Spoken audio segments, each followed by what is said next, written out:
Bonjour à chacune et chacun d'entre vous. Je fais une vidéo aujourd'hui parce que je l'ai promise à une personne qui m'a laissé des questions sous mes vidéos récemment.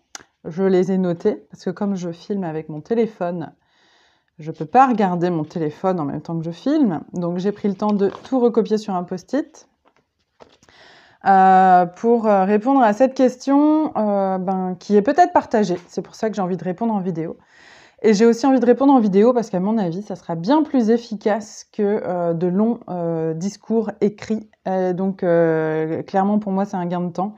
Et en même temps, ça me permet de prendre soin de vos questions quand vous avez besoin d'être rassuré par rapport à l'opération de la stomie. Donc là, ça concerne une personne qui a fait ce choix de passer à la stomie définitive, donc un choix courageux et qui forcément, comme chacun d'entre nous, chacune d'entre nous, avant ce type de grand changement de vie, se pose plein de questions.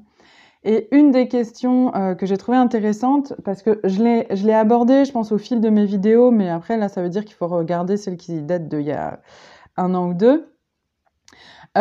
C'est tout ce qui suit donc tout le post-op, mais vraiment après l'opération de la stomie. Donc pas le post-op après la remise en continuité. Mais c'est vrai que j'avais pas commencé à faire disons que dans le post-op stomie, j'avais pas encore commencé à faire des vidéos. Donc j'étais pas encore tout à fait dedans. Depuis que j'ai eu ces questions, j'ai commencé à me poser, à essayer de me remettre dans quel état d'esprit j'étais, comment ça s'était passé. Donc je vais faire au mieux pour répondre aux questions. Il se peut que j'oublie des morceaux. Donc s'il y a des choses qui sont pas claires, n'hésitez pas dans les commentaires à me le signaler pour que j'y revienne. Et vous le voyez, si vous me pratiquez sur cette chaîne depuis un moment, je fais toujours en sorte de répondre à vos commentaires, à vos réactions. Voilà, donc voilà. Alors la question c'est, comment avez-vous géré les premiers jours à l'hôpital ? En particulier par rapport au changement de poche. C'est une personne qui a peur de ne pas réussir à s'en sortir avec le matériel. Alors moi, c'est vrai que c'est une question avant l'opération que je ne me posais pas, parce que de toute façon, je ne voulais pas de l'opération, donc tout ce qui concernait la poche, je l'avais mis complètement de côté. Mais donc voilà mon témoignage de comment s'est passé ces temps juste après l'opération à l'hôpital, en lien avec la gestion de la poche, de la stomie, etc. En ce qui me concerne, quand je me suis réveillée de l'opération avec ma stomie sur le ventre, donc en ce qui me concerne, la poche, donc elle était transparente, et je pense que c'est le cas dans tous les hôpitaux, c'est des poches médicalisées où tout est transparent pour qu'on puisse voir comment ça se passe au niveau de l'écoulement. Voir ce qui sort, comment ça sort, etc. Donc c'est une première chose à savoir, c'est que quand on se réveille, on est dans le gaz, il y a la douleur, et en plus sur le ventre, on a une poche qui va pas être l'appareillage non plus définitif qu'on aura par la suite. La deuxième chose qui est importante, je cherche un stylo mais j'en ai pas. La deuxième chose qui est importante à savoir, c'est que on peut prendre tout le temps dont on a besoin pour regarder sa stomie et pour faire le changement de poche soi-même. L'autonomie, elle n'est pas obligatoire. Il y a des gens qui ont une infirmière qui vient, ou un infirmier, qui vient tous les jours changer la poche. Voilà. Après, c'est une question de confort et d'autonomie. Moi, c'était un besoin que j'avais qui était hyper important d'être indépendante avec ma poche, donc j'avais pas du tout visé le fait d'être soutenue au quotidien par un ou une infirmière. Je le dis parce que je crois que c'est important de ne pas se mettre la pression là-dessus non plus. Chacun fait au mieux avec ce qu'il est, sa sensibilité, son parcours de vie. Et par rapport à la stomie et à tous ces actes médicaux, on a du soutien. Voilà, donc ça c'est dit. Donc, cet état-là, forcément, ça conditionne la suite de mon témoignage. Comme j'étais dans l'optique d'être indépendante rapidement et en autonomie, j'ai voulu aller vite. Il y a une chose sur laquelle j'étais pas tout à fait prête et j'ai trouvé ça un peu dommage la manière dont ça s'est passé à l'hôpital, en particulier avec un ou une, je veux pas mentionner qui, stomathérapeute qui m'a suivie. J'en avais rencontré une avant l'opération et c'est pas cette personne-là qui m'a suivie juste après. et on avait convenu avec celle que j'avais vue juste avant l'opération que j'aurais tout mon temps pour accepter de regarder et accepter de faire le change. Or, la personne qui a été physiquement avec moi juste après l'opération, c'était pas trop sa politique, et en gros, au moment où elle a retiré la poche, elle m'a pas, elle a retiré pour la première fois le socle et l'appareillage. Elle n'a pas vérifié que j'étais OK avec ça, et en gros, je me suis retrouvée à voir le truc alors que je m'y attendais pas. L'un dans l'autre, je suis très contente de ça parce que je me dis, voilà, j'avais pas envie de tourner autour du pot, 36 ans. C'est pas plus mal. Mais voilà, si vous avez des impératifs, si vous avez besoin de prendre votre temps par rapport à des choses, pensez à faire valoir votre parole, parce que même s'il y a des transmissions dans les équipes, tout ne se dit pas, ils sont aussi humains, ils peuvent oublier des choses, ou alors c'est pas leur façon de faire. Mais en tout cas, c'est important d'aller affirmer ses besoins dans ces moments-là, si vous en avez les ressources, bien entendu. Donc, ce qui s'est passé, c'est que moi, je me suis retrouvée nez à nez avec ma petite stomie qui gigotait. J'avoue que c'était un petit peu... Ça a été un stress, et en même temps, voilà, il y a eu un petit moment d'effroi, parce que clairement, c'est assez bizarre d'avoir un truc comme ça sur le ventre. Et puis, en même temps, le fait de savoir qu'on va vivre avec, voilà, on sait qu'on va s'habituer aussi à cette vision-là, et qu'on va finir par avoir peut-être de la tendresse quand ça nous apporte énormément de confort. En tout cas, moi, ça a été le cas. Donc voilà, sur le coup, en plus, en post-op, je veux dire, c'est pas le moment où notre stomie est la plus belle. Elle a tous les fils, elle est toute fraîche. Voilà, c'est pas encore cicatrisé. Au fur et à mesure, ça va être de plus en plus joli. En tout cas, c'est ce que je vous souhaite. Voilà, parce qu'il y a différents parcours avec les stomies. Donc, on a fait ça en plusieurs fois pour le changement de poche. Je crois que pendant 2-3 jours, c'était la personne, donc stoma, qui s'en occupait, qui m'expliquait les gestes, etc. Et je regardais. Et pareil, là, normalement, vous avez votre temps.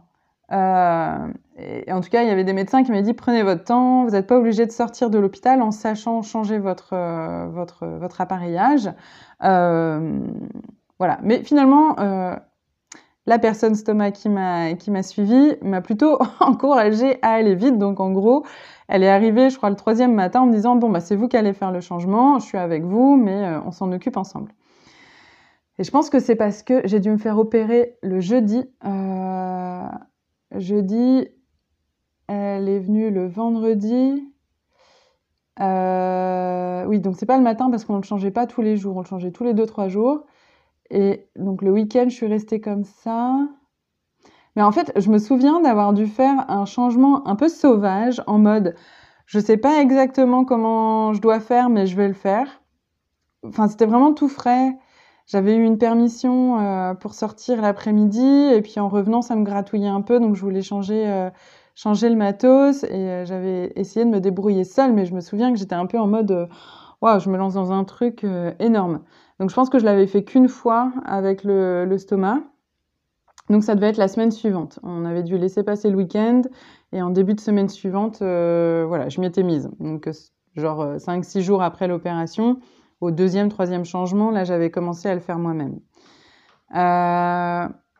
Donc ça, c'est pour le changement de matériel. Il faut savoir aussi qu'au sein du matériel, en tout cas moi, dans mon parcours à l'hôpital, on m'a proposé d'en tester plusieurs, de tester plusieurs types de socles, de tester plusieurs marques, et de voir ce qui me convenait le mieux.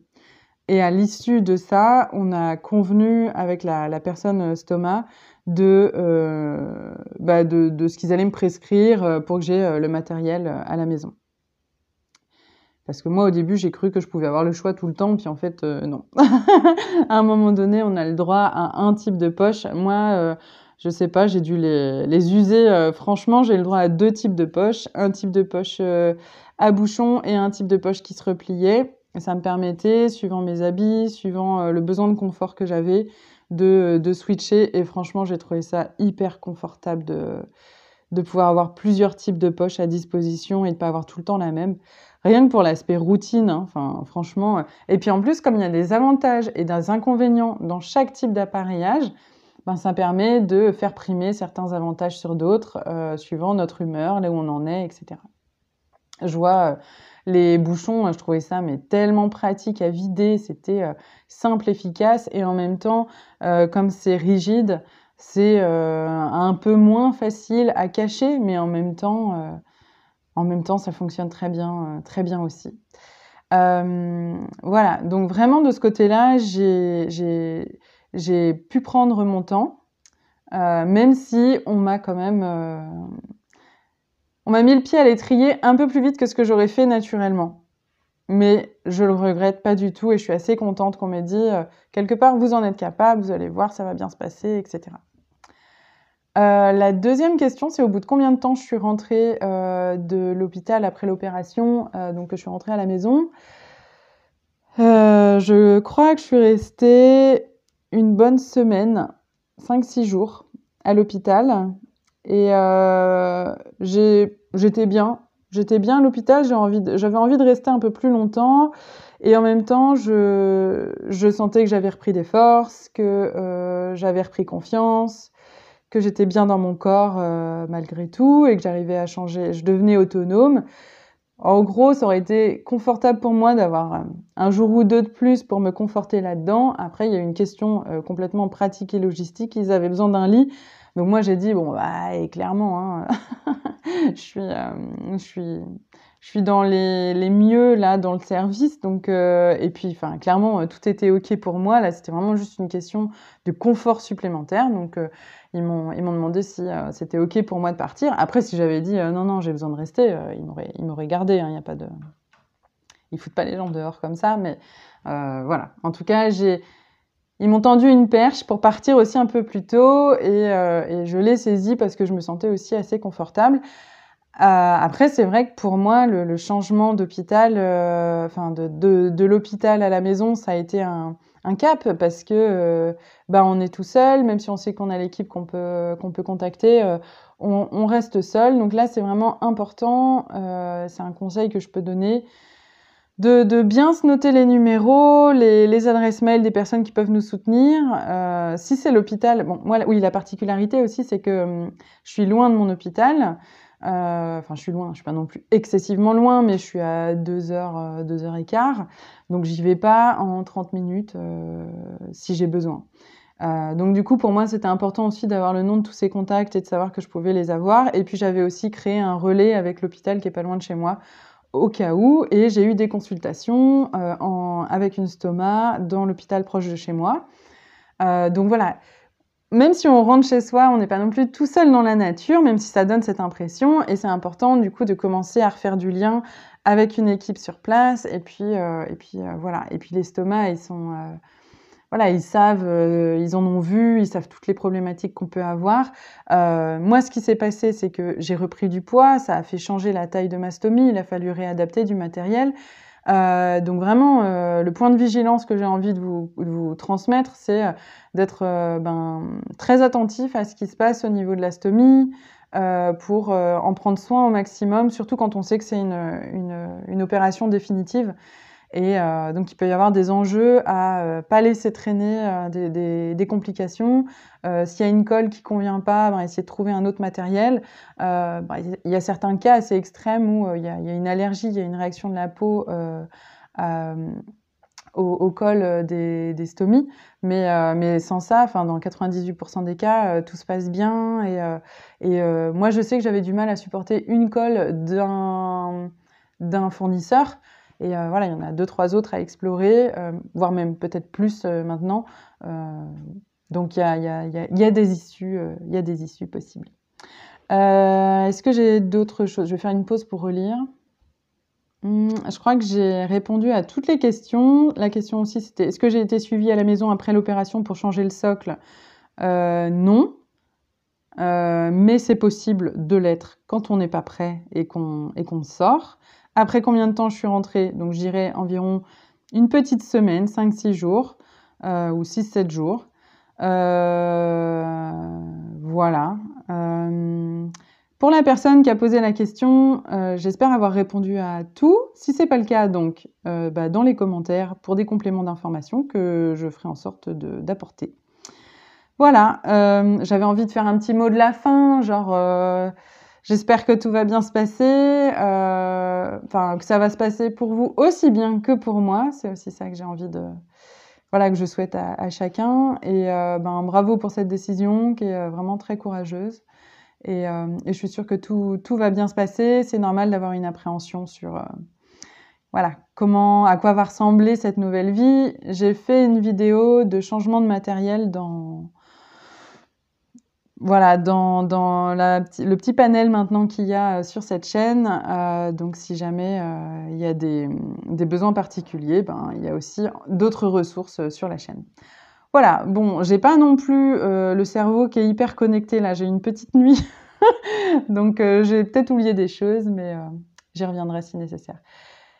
Je vous souhaite une bonne journée, je vous dis à bientôt, j'espère que tout va bien pour vous et sinon que ce sera bientôt le cas. Allez, à bientôt, bisous et merci d'être toujours aussi nombreux et même encore un peu plus nombreuses sur cette chaîne. Ça me fait vraiment plaisir à voir, même si ça me surprend toujours.